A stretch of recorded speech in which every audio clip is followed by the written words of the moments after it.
Hi everyone, I'm back for the full moon coming up on October 20th in Aries. And Aries is the warrior, right? So Aries motivates us to do things boldly, motivates us to have courage, step out, step up. Aries is a leader, so step up, step out, lead the way, do something with courage and be bold. But the negative side of Aries is, when you get caught up in that anger and you fall into that angry space and you use it to the negative. So, there's always the positive and the negative. We personally are here trying to do our best to stay positive, right? So I would say good advice for the full moon would be to, watch our tempers, see what it is. If we find ourselves wanting to react to something, kind of stop, reflect. Why are we being triggered? Why do we feel the need to react? All of those things. So using it to the positive, be bold, be magical, step into your magic. Do something with courage and use that energy to create something wonderful for yourself. All right, so we're coming into that, the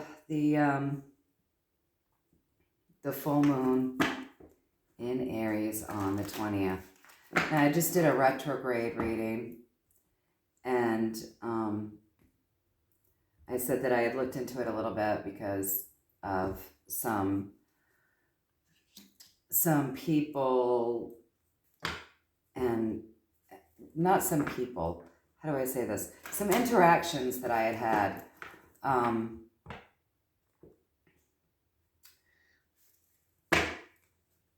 with me being exposed to people that the communication was not necessarily presented very well, and I made a decision, a conscious decision, to just not engage.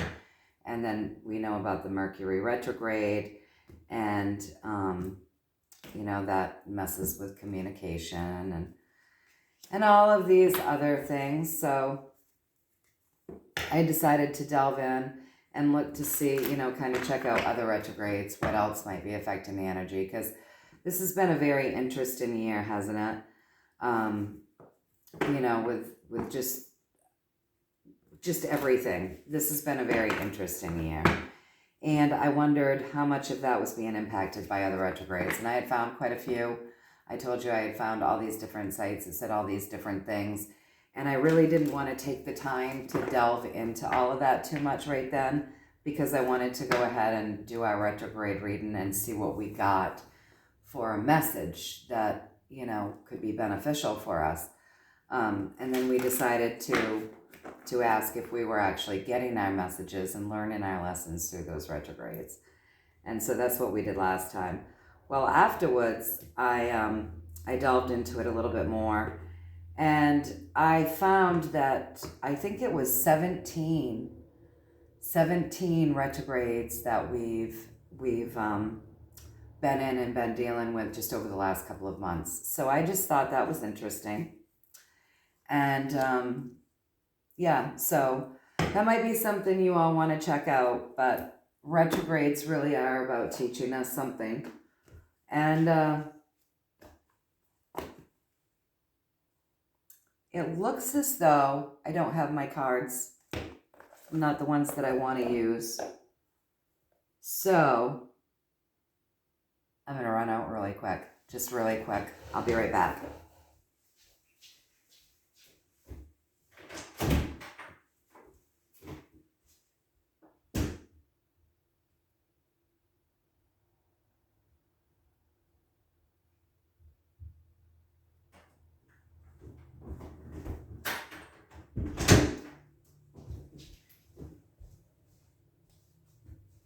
And I'm back.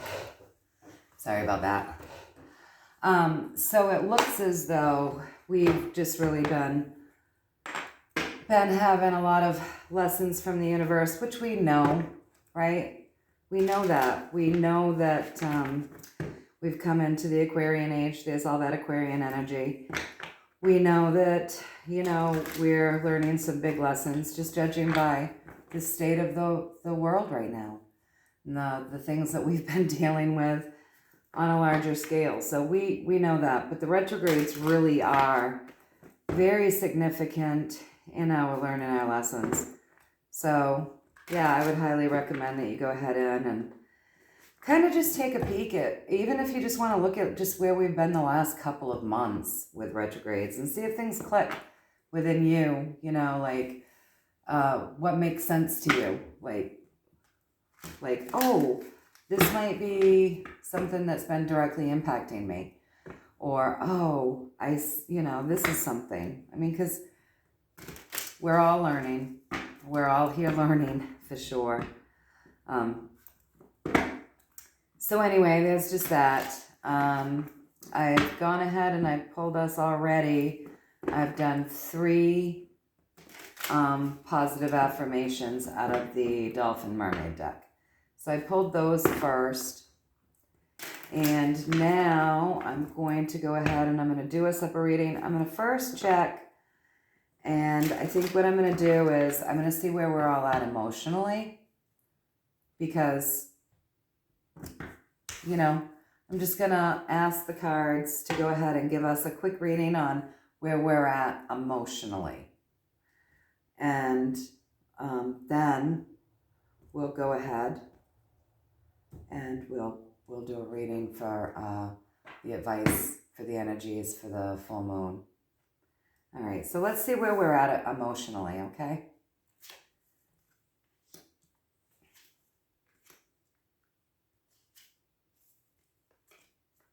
Okay. So emotionally, we could be better. All right. So we're pretty guarded up. Lots of guarding.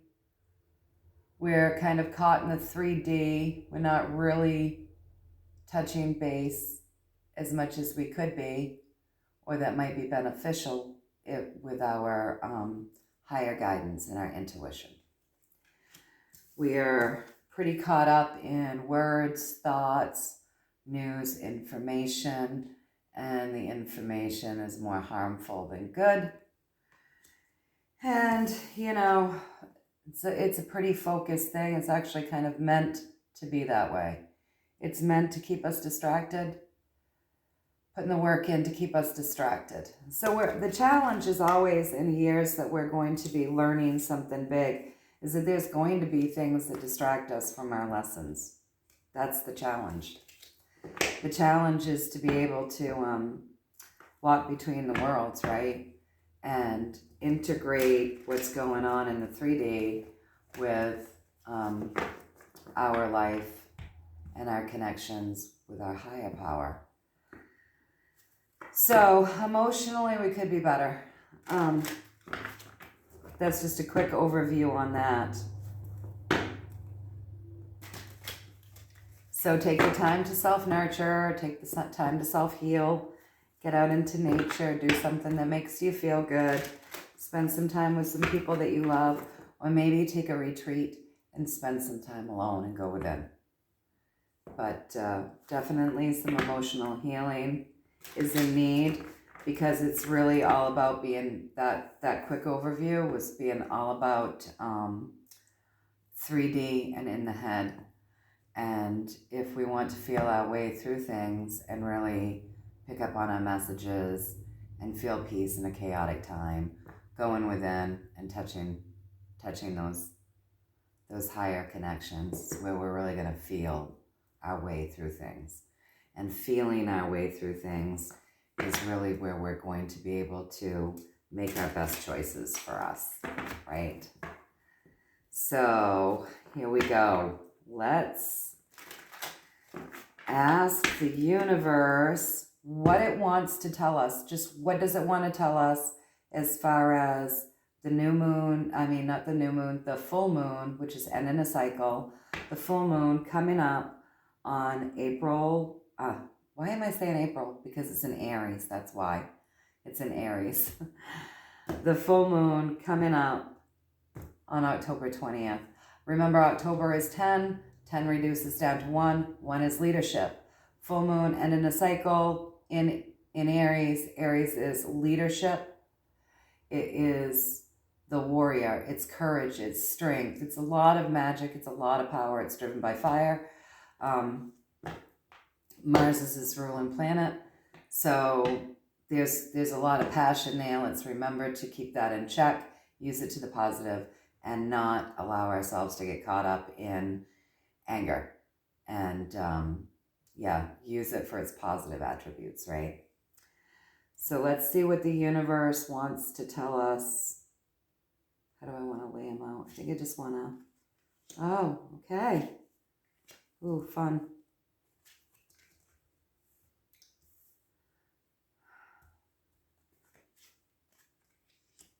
Here we go.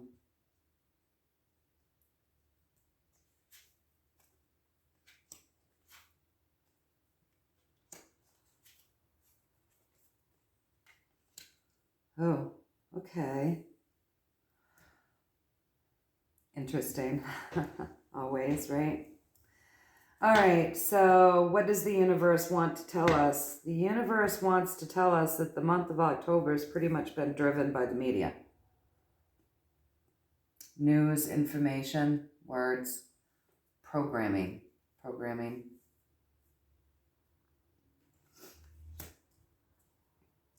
So all of this is being driven by this, okay? This is the driving force behind it. So it's what we're seeing, it's what we're hearing, it's what we're believing. But that's stuff that we're seeing, hearing, and believing that's not coming from within, it's coming from without, right? Which I call programming, because we're really only going to know. I think the only way that we can really know truth and decipher truth is if we go within and tap into our higher guidance and feel our way through it. And that's, of course, that's just me. But listening to people and sources and other things, really, that's not where we're going to find our truth. It's never going to be where we find our personal truth. Okay? So that's the driving force behind this. Now the first card up is the moon. The moon is endings. And I kind of like that it came out being that we're doing a full moon reading, and the full moon is the ending of a cycle. But the moon is endings and the unknown, right? And intuition. So something is ending. There's been a lot of chaos. There's been controversy. There's been fighting back and forth. There's been a battle of wills going on, if you will. You see that very clearly, right? As you can see, yeah, it's like it's the fight. And division, you know? See how divided that is? One side fighting the other. So we've got this whole reading is being driven by things from without that people are taking in as gospel. That's going to end.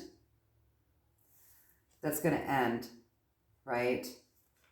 And the reason why it's going to end is because we have the sun between these two things. So the energy between these two cards here, the fighting and the ending, is the sun. And the sun represents that beautiful warmth, that gold energy, that healing. It can also represent children, but it's very healing.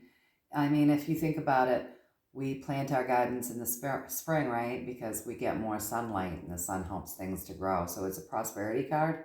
It's a good card. It's a good omen if it's well aspected, right?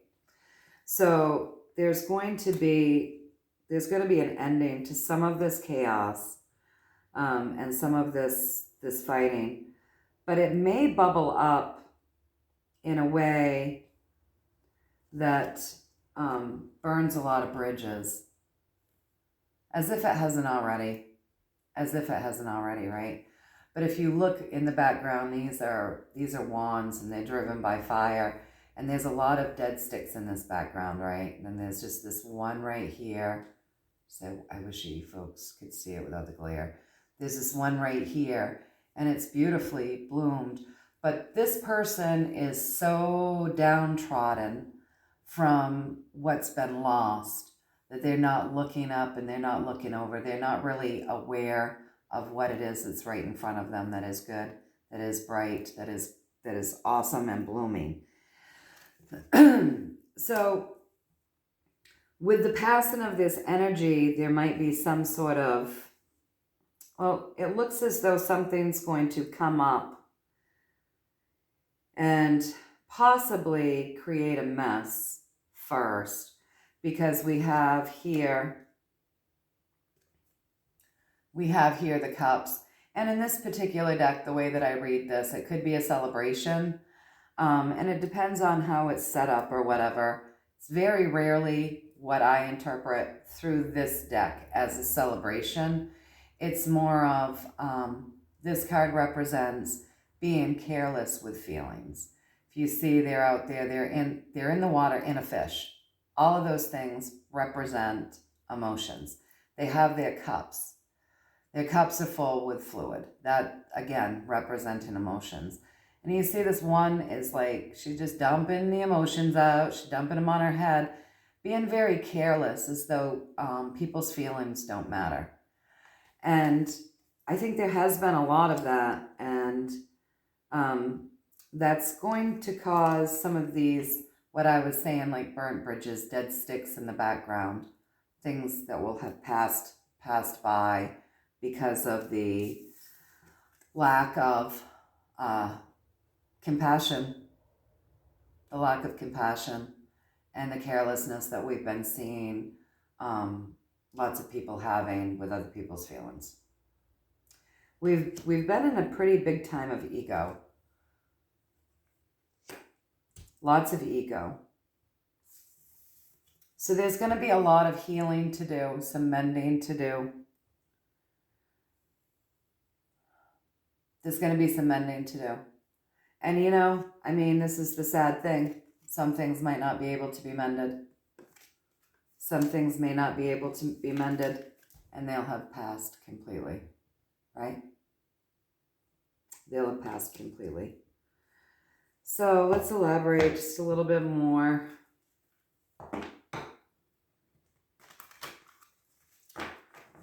Something's going to stop this from being the main focus.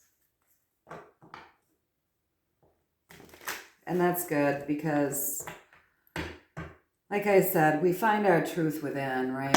We find our truth. What is true for us? We find that within. And following this kind of stuff is just a form of programming. And when we did the retrograde reading, we got that. We got mind control, because everybody's listening to a narrative from without rather than going within and finding their own truth.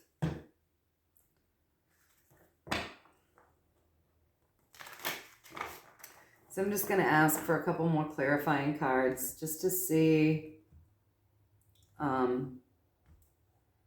This is kind of being a little bit, it's given a tiny bit of information, but not too much, which I always find interesting. Okay. Yeah, so to begin with, we started out with these 7 cards, and we had the 2 higher arcana cards right side by side, the moon and the sun. That's big picture, right? So the moon's saying something's ending, and it's going to put an end to a lot of this chaos, but it is going to create some, like, there's going to be some sadness, some things that aren't mendable. Some things that just aren't mendable. And right above the moon, where something is ending, we have this, which is like the carelessness. So I think we're going to be stepping out of that period of time where people have been so harsh with one another and so careless. The universe is encouraging that to move away, for this to stop. The universe is saying enough, enough. But it's going to take some work and some mending, because, there's a lot of pain there. Do you see the blood coming out of that tree? So there's some mending to do here in the physical world with each other and with other things, like systems, I would say, because this is also like a systems card, right? So possibly mending the way the media works. The media has been very manipulative for years and years and years. It's called programming for a reason. And the way our government works, maybe mending some systems. We're going to mend some systems. And we know that we're going to be doing that because we've been told that in prior readings. But also, if you look into the astrology and the astronomy, that's been saying that right along. It's been saying that right along. So last year at this time, I think it was actually September, the stars were telling us we were coming into Revelations. What is Revelations? Revelations is truths coming up from the surface so that we can heal things. Because lies are disease and sickness, and truths, healing, and love. And so Revelations is going to bring us like truths coming up from the surface. So these are things that we've got to heal, and then we're going to be enlightened, and this is the higher arcana, so this is the Hanged Man. We're going to be enlightened, right? So stillness is going to be important. With the Hanged Man, things come in slow, right? So we're going to be enlightened in tidbits,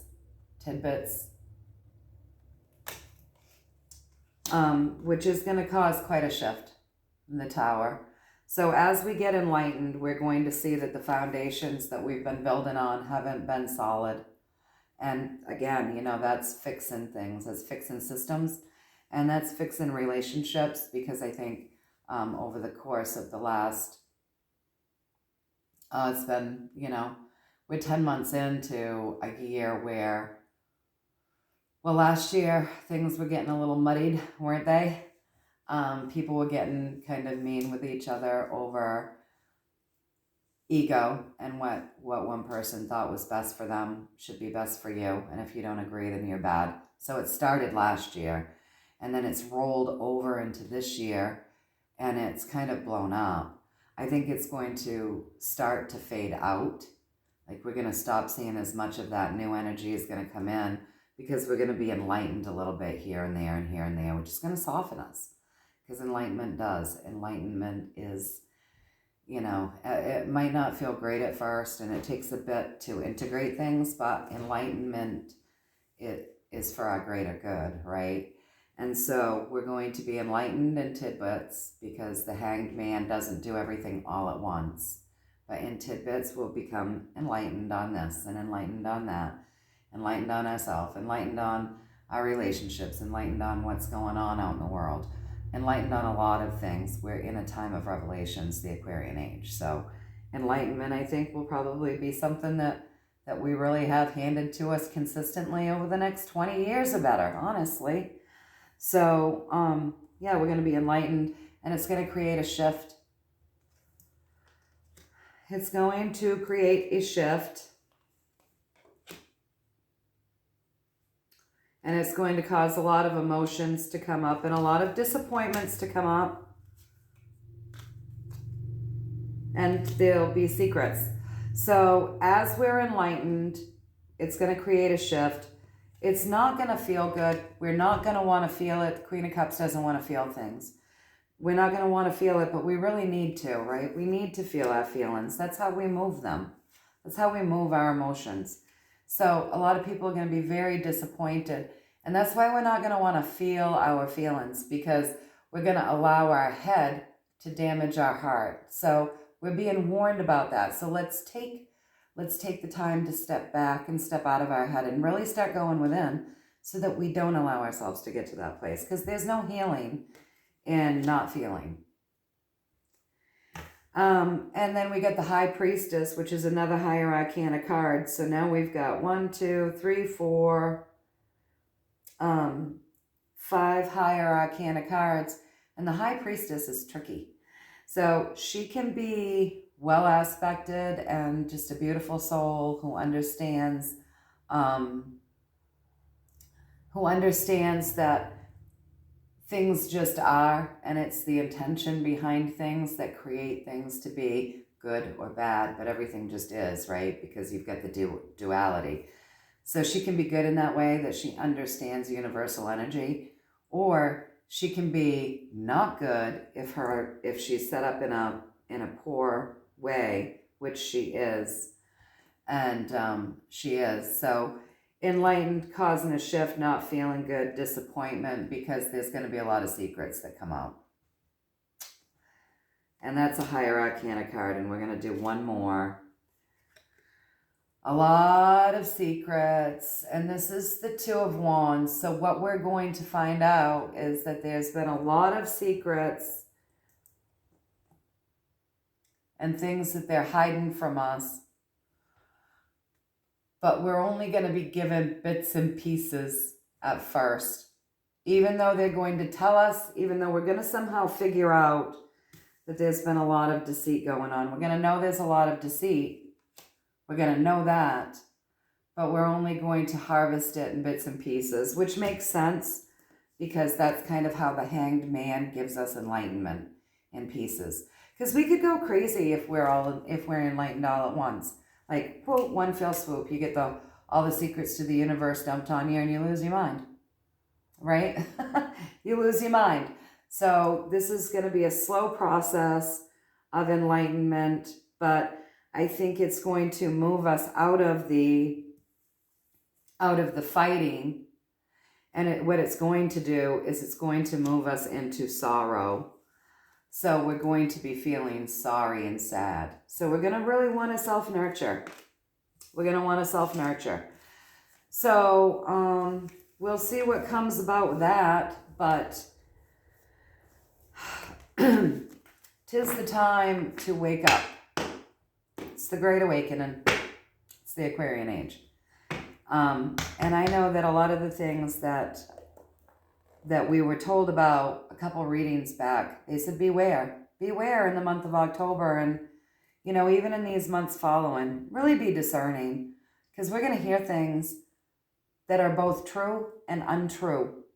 And we got the card, the media kind of driving that whole reading. So be discerning with yourself, and really go within.